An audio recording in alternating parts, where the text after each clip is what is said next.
Hola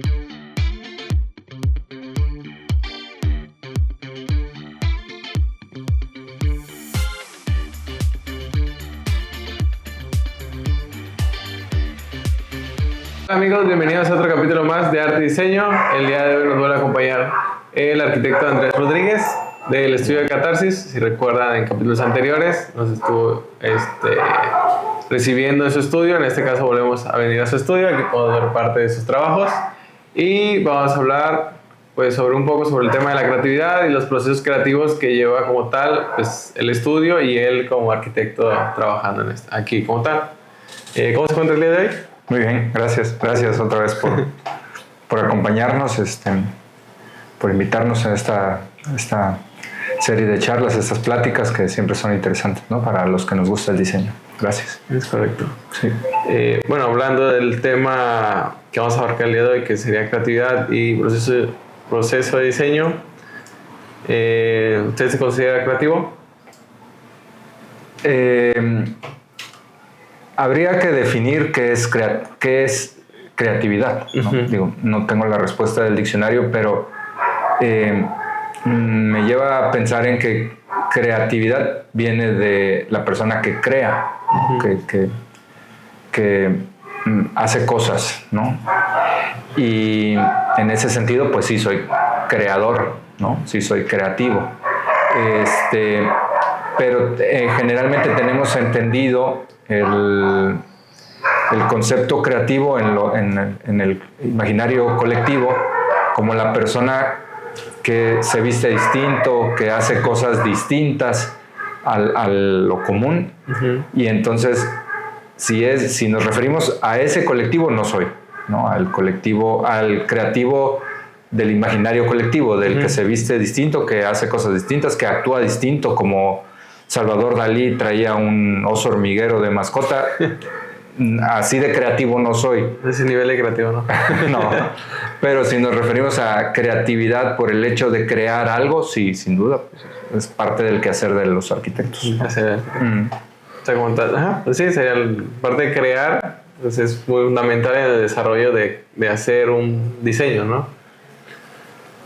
Sí, o sea, el diseño como tal, esa definición yo me la aprendí porque, y espero que les sea útil el tip, diseño viene de la palabra diseño viene de designare, del latín designare, que a su vez es asignar algo, uh-huh. asignar alguna cualidad o alguna característica a otro. Y entonces, en ese sentido, pues el diseño es una parte de la creación, del acto de crear, ¿no? Uh-huh. Eso es como una parte previa. Bueno, puede ser previa, durante y casi al final del producto de la obra. En ese sentido sí soy creativo, pero yo me refería a no creativo como el ejemplo que puse, de un genio sin duda, ¿no? Pero también se crea desde una lógica más estructurada, ¿no? O sea,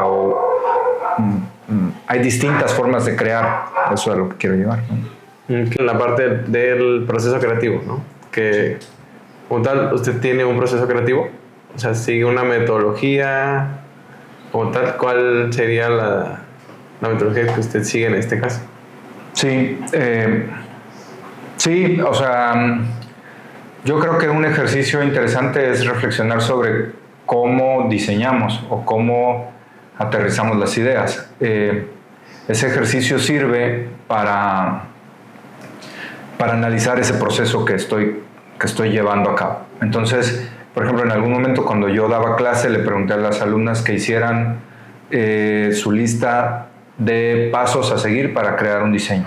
Uh-huh. Y me decían, no, pues es que no tenemos una metodología. Y claro, todos tenemos una, lo que pasa es que no la has identificado. Uh-huh. Entonces, sí, nosotros, yo y a su vez lo hemos permeado en el despacho, hay un proceso creativo, o sea, una forma de aterrizar una idea. Uh-huh. También esto me ha servido para entender que, para no frustrarme, para no desesperarme cuando esa idea no llega, uh-huh. porque finalmente es un proceso. Sí, sí. Incluso también me sirve para explicarle a los clientes que hay un proceso para llegar a un objetivo. que no es un acto inmediato de espontaneidad, ¿no? Ajá. En ese sentido sí tengo un proceso que he identificado, que incluso lo he identificado con el afán de que quienes han trabajado en el despacho sigan esos pasos. Okay. O entiendan esos pasos para que sepan en qué parte del proceso estamos, ¿no? Sí, para que todos tengan la misma comunicación, ¿no? En este caso. La Z y va a ir letra por letra o por número la secuencia, ¿no? Sí. O sea, aquí como tal, ¿cómo iniciaría el proceso, digamos, ejemplo de una casa? Bueno, también ahí nada más hacer una aclaración, un paréntesis. También en el proceso de diseño, y generalmente se ve en el aula, pero pasa igual en el aula y en los despachos de diseño en general, o sea, lo que entendemos por diseño de cualquiera de las áreas que involucran diseño como tal, diseño de modas, de imagen, de diseño gráfico, diseño industrial, diseño de muebles, diseño de, en fin, ¿no? De autos, de zapatos, de calzado, etc. Se entiende que el diseño es un proceso lineal y que está basado en el método científico, ¿no? Es decir, A más B igual a C. En el diseño no aplica así. El diseño más bien es un proceso, yo lo he observado como un proceso, vamos a decir, como una parábola que va creciendo, como un remolino que va creciendo. Es decir, puedes partir del punto A, llegar al B, y a lo mejor del B al C, pero probablemente tengas que regresar de nuevo al A, ¿no? Porque la propuesta inicial o la idea inicial no concretó o no era la indicada, entonces tienes que regresar al A y volver a empezar. Pero al final digamos que estás metido en un bucle, pero ese bucle finalmente va avanzando, o sea, no es estático. Finalmente sí tiene un camino o sí tiene una dirección, ¿no?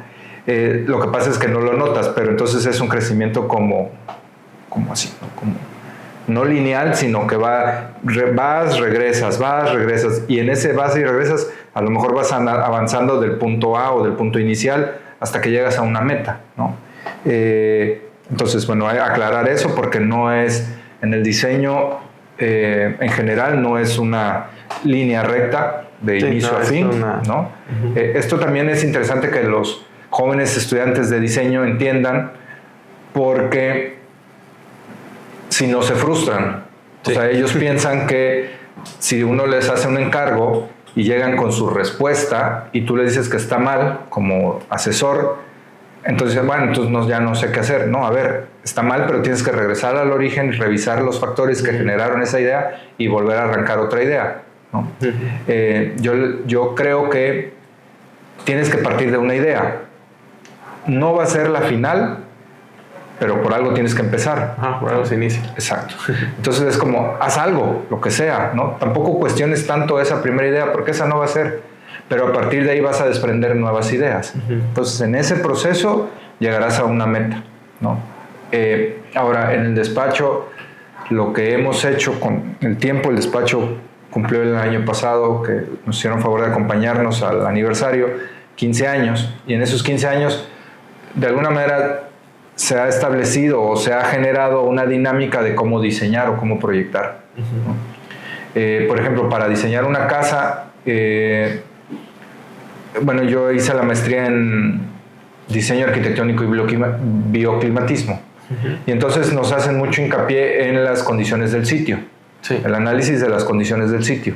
Pues a partir de esa escuela, de esa enseñanza que obtuve, primero analizo cómo están las condiciones del predio, dónde está ubicado, cuáles son sus vientos, asoleamientos, vistas, si tiene vistas favorables, si no, etcétera. Entonces, todo lo que es el contexto, digamos el marco contextual, las condiciones del usuario, ¿no? Y todo eso, digamos que lo meto como en una primera hoja, donde a mano alzada voy vaciando esta información. A partir de ahí se empiezan a tirar las primeras ideas o los primeros bocetos de zonificación. Se hace una zonificación por áreas de cómo podemos distribuyendo y todo eso. De la distribución y de manera paralela sí vas pensando en un posible resultado, ¿no? Entonces vas avanzando en la zonificación, pero sí estás pensando en cuáles son tus gustos, tus referencias, tus influencias, hacia dónde quieres acercarte, qué estilo o idea de diseño también trae el cliente. Entonces todo eso lo vamos metiendo como en esta bolsa de información y vamos avanzando, como decía, de manera progresiva, pero vamos regresando al origen. Una vez que tenemos una distribución a mano alzada de una posible partido arquitectónico, a partir de eso hacemos lo pasamos a AutoCAD, hacemos la planta, digamos, para ya tener como la escala, ¿no? Y vemos si funciona. A veces no, porque a veces lo que parecía en el boceto que nos iba a caber en el proyecto, pues no cabe, ya o queda muy grande o muy chico, etc. Entonces lo tienes que ir ajustando, pero inmediatamente pasamos a hacer un modelo virtual de volumen para ir viendo cómo, en el caso del despacho, como una de las características o de los puntos que hemos trabajado es la reunión de volúmenes, ¿no? Que van resolviendo la necesidad arquitectónica, digamos como una especie de escultura de volúmenes por fuera, digamos exterior, pero que por dentro permitan el uso y que satisfagan lo que estaba en la primera hoja, que eran las necesidades del cliente, las condiciones del cliente, los gustos del usuario, el nivel cultural del usuario, nivel o cantidad de inversión para ese proyecto y las condiciones del sitio. Todo eso se va mezclando y vamos avanzando. Generalmente cuando hacemos este proyecto volumétrico, a mí en lo personal no me gusta poner vanos, ¿no? O ventanas, puertas. Me gusta ver cómo trabajan los volúmenes y no me gusta poner color, tienen que ser en blancos. Para ver cómo funciona había un concepto de diseño que es la coherencia formal. Coherencia formal quiere decir que si vemos una obra de Frank Gehry, por ejemplo, no sabemos por qué, pero trabaja bien en conjunto, aunque tenga distintas formas. Es una coherencia formal. Entonces, en este caso busco, cuando hacemos los volúmenes, que haya una coherencia formal, que se vea bien, ¿no? Y de ahí revisamos eso y aterrizamos en una planta y en una posible volumetría. Inmediatamente lo revisamos con el cliente. O sea, ya cuando tenemos eso, ya hacemos la primera reunión con el cliente. Y ahí lo revisamos con el cliente y le decimos, a ver, esta es la propuesta, esto resulta tal. Generalmente no es a la primera. Generalmente te lleva, en un proyecto promedio de una casa habitación, te debes llevar entre 3 y 4 revisiones, ¿no? Con el cliente, y vas haciendo correcciones o vas retroalimentando a partir de lo que el cliente te va haciendo las observaciones, y que también uno va reflexionando a partir de la plática con el cliente. Sí, claro, tienes razón, o ya lo pensé, ¿no? Digo, esto, lo otro, me gustó a esta idea, después sumar otro, todos esos movimientos, ¿no? Que se van generando en la plática con el cliente. Sí.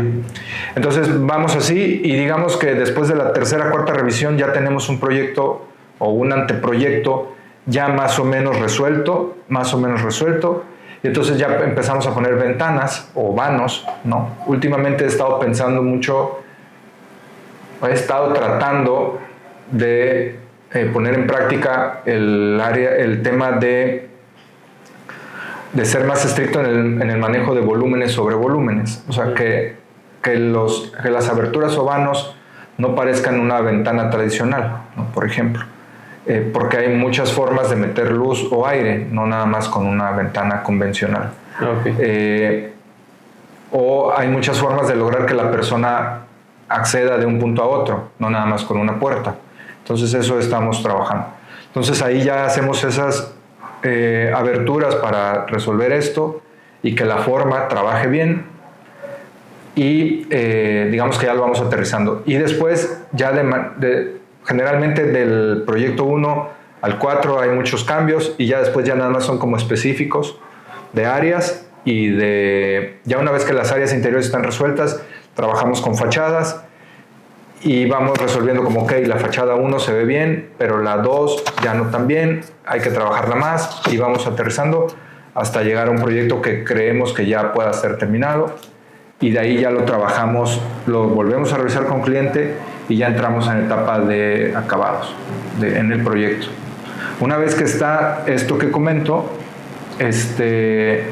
ahí en esa parte todavía no hemos hecho planos ejecutivos.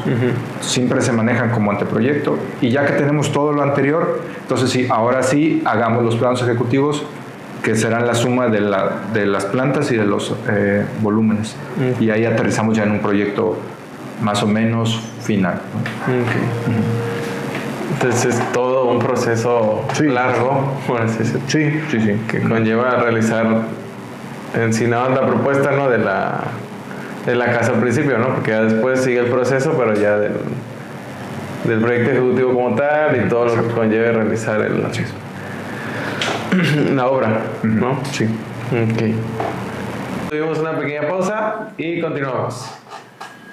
Bueno, hablando del proceso, al final ya con el cliente, teniendo la serie de revisiones, ¿cómo se presenta eso ya, digamos, el producto final? ¿Cómo sería? Sí,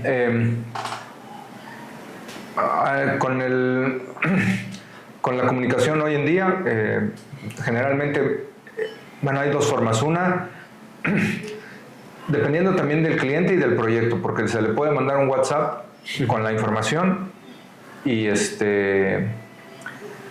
para que nos diga, está bien, si me gustó, total. No, obviamente ya el cliente ya viene de haber visto 5 o 6 entregas, entonces ya sabe ya ha conocido el proceso, ¿no? Entonces ya nada más está esperando y yo siempre soy muy didáctico y le voy diciendo, a ver, ahorita vamos a cambiar colores, nada más esto es por esto, aquí vamos a ver si metemos algún acabado o estamos trabajando en esta parte que todavía no nos encanta, pero estamos en eso, ¿no? Ya una vez que se entrega o que se va a hacer el entregable, normalmente cuando hacemos las cotizaciones y los contratos le decimos que, pues ahí se establece que se va a entregar de manera física en un documento tamaño doble carta con la información, es decir, planos impresos, renders y mood boards. Si se combina o no catálogo de materiales o de mobiliario también, pero generalmente para arquitectura nada más es planos y renders y algún mood board de acabados, no general. Okay. Eso es lo que se entrega en un documento. Como una carpeta. Como una carpeta. Física para el cliente y ya eso se le cae. Sí, eso le entregamos. Cuando son proyectos de interiorismo, que sí es más detalle, pues ahí sí tienes que hacer monteas de mobiliario, si es que está diseñado, catálogo de mobiliario, catálogo de colores, paleta de acabados. Ahí sí tenemos que especificar el piso, el modelo, la marca, el proveedor, el color de los muros, todo eso se establece en el documento. Es más detallado. Más específico todo. Ajá. Pero igual se entrega de manera física, sí. Y de manera digital, antes se entregaba un CD, pero ahora se envía un correo, ¿no? Con alta calidad, donde dice, bueno, ahí lo puede descargar y ahí está lo que le di en físico, aquí lo tiene en digital. Sí. Okay. Pues sí. Y las maquetas como las que tenemos, estas en realidad son para nosotros, porque pues también llevan un proceso y también son un montón de trabajo. A veces para los proyectos hacemos maquetas, pero de trabajo para nosotros explorar cómo va trabajando la forma. Sí, manipulación, ¿no? Del objeto en 3D, por así decirlo, ¿no? Sí, pero físico, no virtual. Sí. En el caso de el tema físico al tema virtual, ¿cuál es su preferencia? Físico, pero el problema hoy en día, observación ahí para los clientes, es que quieren todo inmediato. Entonces te están dando el anticipo hoy y te dicen, oye, ¿será que mañana puede haber algo? No, o sea, es un proceso, ¿no? Y si nos ponemos a hacer maquetas, pues se alarga ese proceso, ¿no? Una cosa que no he comentado es que también en ese proceso de diseño y eso es importante, hay que darle esa madurez a la idea. O sea, porque no es que yo esté sentado sobre la hoja y si estoy 2 horas o una tarde, por eso va a salir un gran proyecto. No. Normalmente cuando haces eso porque estás, como se dice vulgarmente, macheteando sobre el trabajo. Sí. Pero la idea puede ser cuando estés en el cine, o cuando estés haciendo algún deporte, o cuando estés con tu familia, X, la playa, no sé. O sea, como el momento eureka generalmente no se presenta ahí sentado, ¿no? Es como vas manejando en la carretera y entonces, claro, ya tengo la respuesta, pero no sabes cuándo se va a presentar. Entonces, si tú la quieres forzar a que se resuelva esta semana porque el viernes el cliente quiere ver algo, es complicado. Sí le puedes entregar algo, pero no va a tener ese proceso. Por ejemplo, vas a presentar el tema de la casa, en específico de la casa M02, ¿no? Y esta casa en particular, cuando la veas y la presentes, tiene una estructura metálica.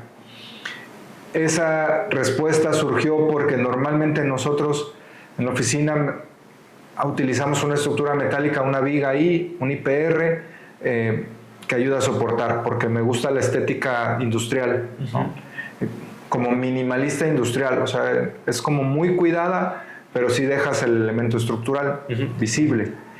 Y entonces yo decía, ya no quiero utilizar lo mismo, no quiero ser repetitivo, ¿no? Quiero explorar nuevas ideas, pero no encontraba una respuesta a esa estructura, o sea, ¿cómo sustituir eso? Entonces, bueno, sí hay opciones, concreto, etc. Madera, no sé. Pero entonces un día fui a una plática de arquitectura de un arquitecto que para mí es un genio.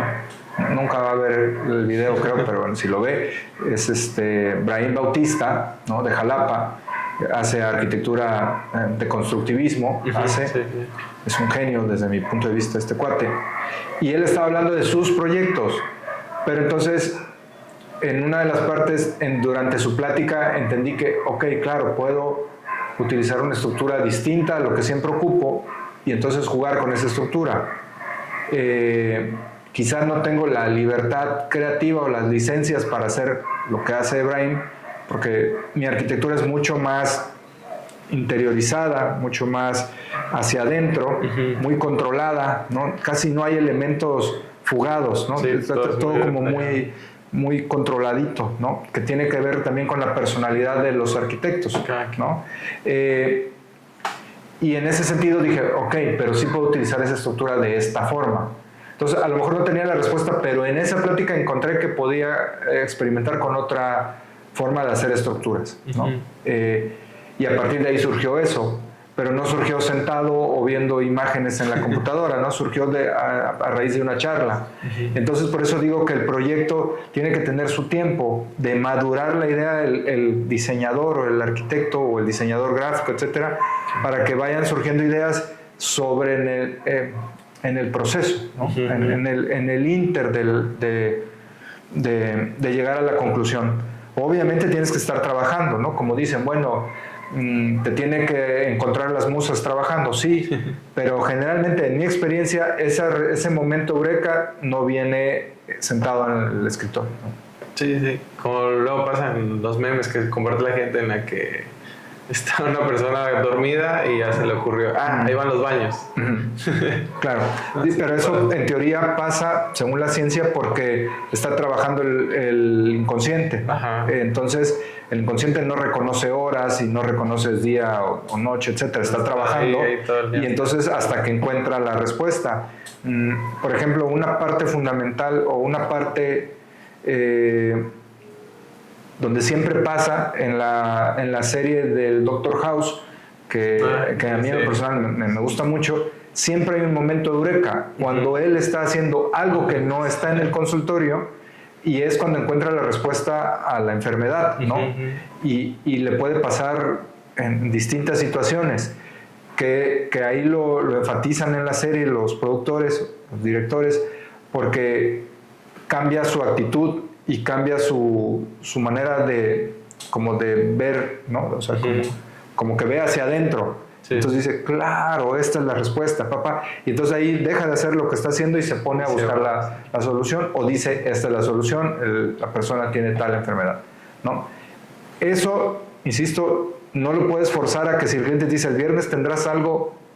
Entonces, regreso a la pregunta, ¿qué maquetas prefieres? Por supuesto, la maleabilidad, ¿no? El trabajar con la forma, pero lleva más tiempo. Sí, entonces, hoy en día que todo es fast food, es complejo, ¿no? Sí, es muy complicado porque, sí, como dices, lo quieres ya de un día a otro y luego pues, el cliente puede ver una imagen en cualquier red social y ya quiere algo como eso. Así es. Y igual es complicado porque pues eso alguien lo hizo aparte, tuvo su idea como tal y pues no puede uno, lo tomaría de referencia pero no puede tal cual hacer lo mismo. Bueno, no debería poder copiar, o sea, cada quien tiene su personalidad, como dice, que se expresa de cierta manera con las obras que se realizan, ¿no? Cada arquitecto se identifica claramente de acuerdo a sus obras, ¿no? Tiene muchos hay elementos que destacan que a simple vista uno puede identificar quién la diseñó, quién ha construido todo eso. Sí, y platicábamos antes de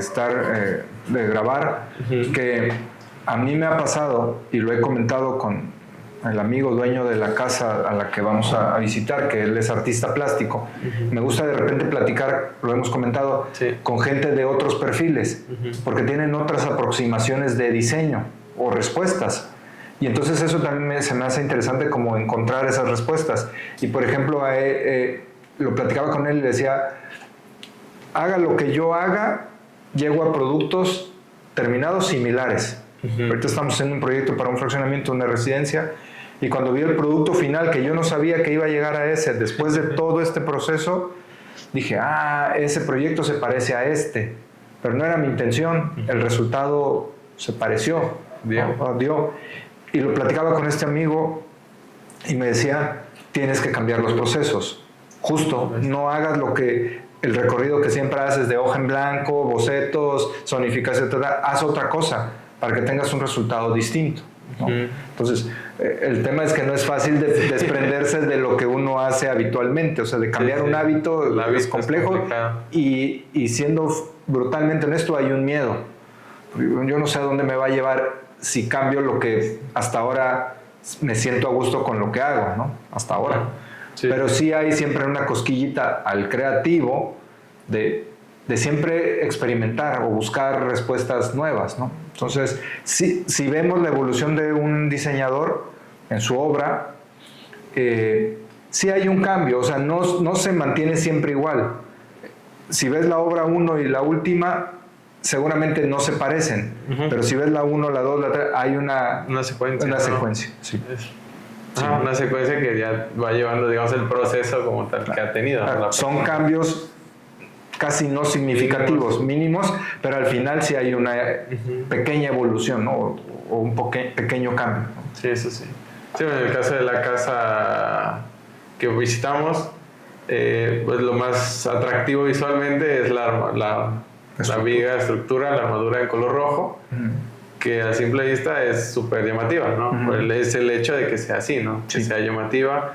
Con el tema de la casa, igual otro atractivo que tiene es la escalera, que no termina siendo solo un bloque de concreto, sino que tiene una parte metálica y de ahí la continuidad con el elemento de concreto no como tal. Sí, porque, bueno, platiquemos entonces ya de la casa de la calle. Bueno, la casa, la nomenclatura que ponemos a los proyectos es el nombre de las iniciales de la calle. Entonces la casa la llamamos EM02. En este caso esa casa. Esa casa es para un amigo, un cliente, artista plástico, y que requería un proyecto para una casa habitación donde lo más importante fuera el estudio. Su estudio de trabajo, con ciertas características, ¿no? Iluminación, acceso, etc. Y a partir de ahí se desprendía ya el programa de la vivienda como tal. Entonces, lo que hicimos fue poner el estudio en el acceso, cerca del acceso, y después esta área de trabajo la divide un pozo de ventilación, de luz, un jardín, La intención es que, bueno, cuando la vean, ahorita no tiene tan grande vegetación, pero la idea es que sí estuviera como muy selvática, ¿no? Para que haya una cortina verde entre ese espacio y el área de trabajo. Finalmente esos canceles se pueden abrir e integrar todo en un solo espacio. Y luego el área de estar pues, es muy pequeña, pero reúne el área de estar, preparar alimentos, etc. Me gustaría que, a mí en lo personal me gustaría que le empezáramos a quitar los adjetivos a los espacios, porque eso nos permite nuevas respuestas. O sea, si yo digo sala, comedor, cocina, ya lo tenemos etiquetado como incluso los muebles que deben ir. En cambio, si decimos las acciones de estar, comer y preparar alimentos, pues hay otras respuestas. En este caso así fue. Y hay un medio baño. El medio baño, por las dimensiones del espacio, está debajo de la escalera. Y aquí la idea era, justo regresando al tema de la plática que presencié de Ebrahim, era cómo puedo fraccionar los elementos, separarlos. Y uno de ellos era la escalera. La escalera hubiera sido una rampa convencional, ¿no? Pero la intención era también darle un remate visual al acceso a la vivienda. Entonces, está el remate visual, que es una escalera metálica, una fracción de la escalera, y luego el resto ya es lo que envuelve o lo que le da cobijo al medio baño, ¿no? Esa fue la intención. Después, durante el proyecto que van a ver, se manejó una paleta de colores primarios, básicos, entre ellos el rojo y el amarillo. Aunque el rojo de la viga no es el rojo básico, pero está inspirado en el rojo primario, ¿no? Ya después al cliente le gustó el rojo un poco más óxido, ¿no? Otro concepto de la vivienda que se va mezclando en esta primera hoja y en el bagaje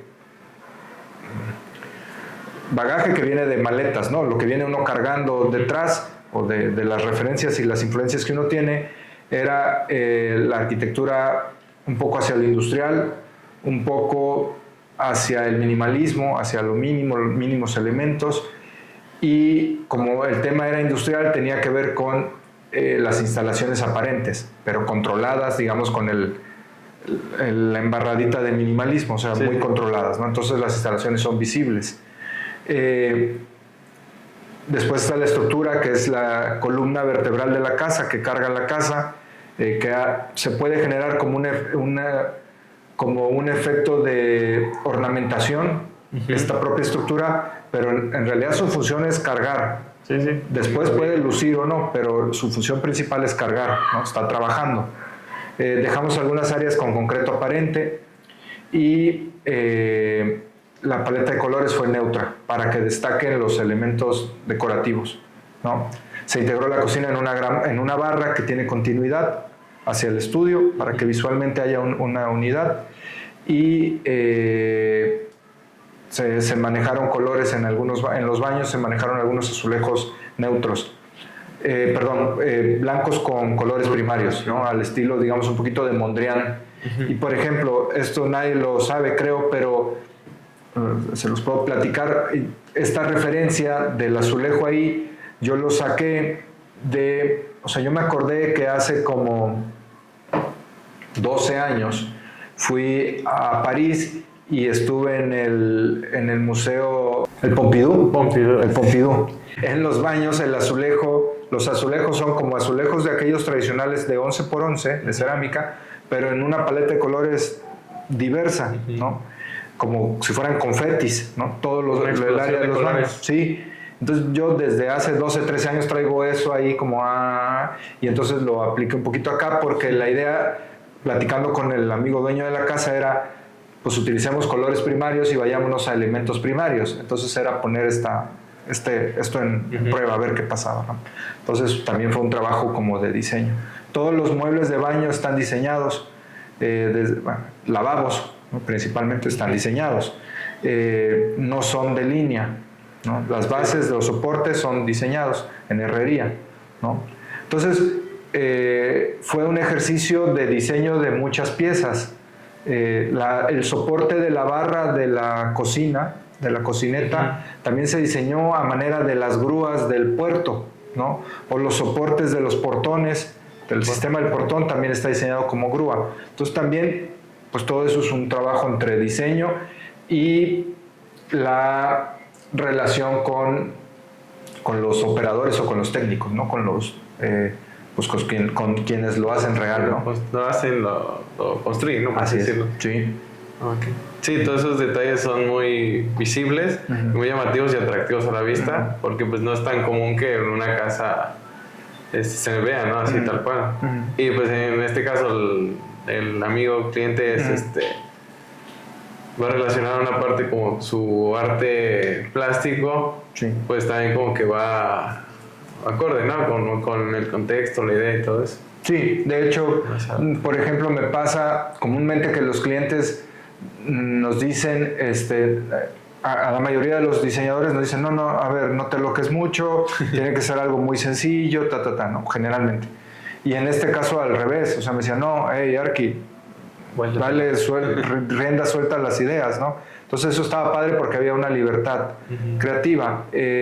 Generalmente nos pasa al revés, como la arquitectura de Catarsis, o la que nos gusta es minimalista, ¿no?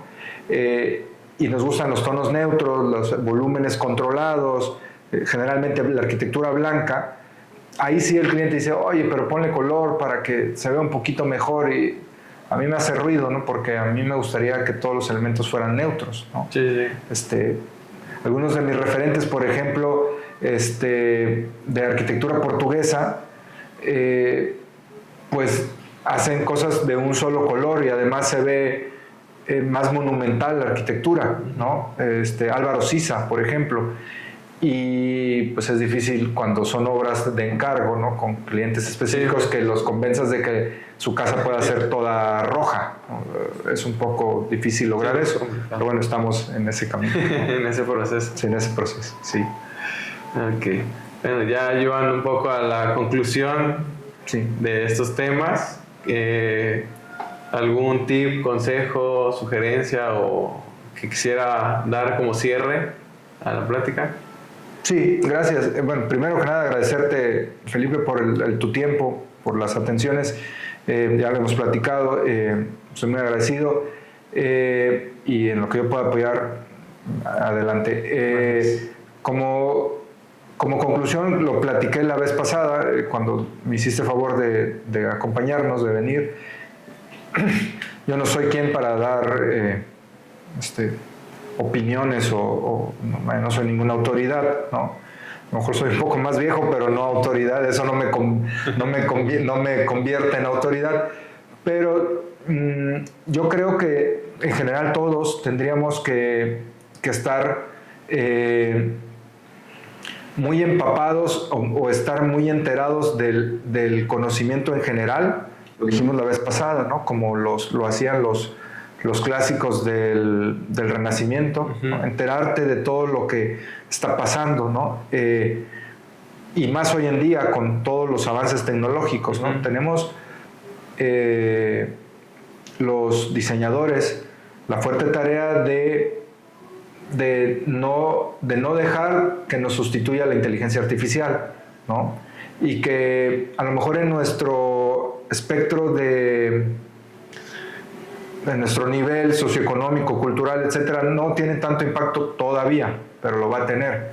Y entonces tenemos que encontrar qué nos hace irreemplazables, ¿no? O sea, qué situaciones yo puedo generar que no venga una inteligencia artificial a imponerlo. Tenemos que aprovechar esas herramientas, pero no dejarnos sustituir. Y esto me lleva a que, y para concluir, a que hay que reflexionar, hay que pensar, hay que trabajar mucho, ¿no? Hay que leer mucho, etcétera, ¿no? Hay que tener otros elementos que nos ayuden a ser mejor en nuestro quehacer. Y eso, pues, yo creo que todos los chavos y no tan chavos lo tenemos que estar haciendo, ¿no? Está. Sí. Escucharon el consejo para que pongan atención y traten de abrir su mente a más áreas, ¿no? Sí. Nada más no enfocarse en un específico, porque todo en el mundo aporta algo, pero aporta. Sí. Entonces, para concluir, al arquitecto lo pueden seguir en sus redes, en el estudio de Catarsis. Sí, Catarsis-arquitectos. de Antártida Arquitectos, igual aquí abajo van a aparecer. Y a nosotros nos pueden seguir igual en Decorarqui, Facebook, Instagram y todas las demás redes sociales que tenemos. Y nos estamos viendo en un siguiente video. Ya saben, si les gusta, dejen sus comentarios. Si tienen preguntas para el Arqui, para que después nos pueda a contestar en algún otro video o en los comentarios, ya saben, déjenlas aquí abajo.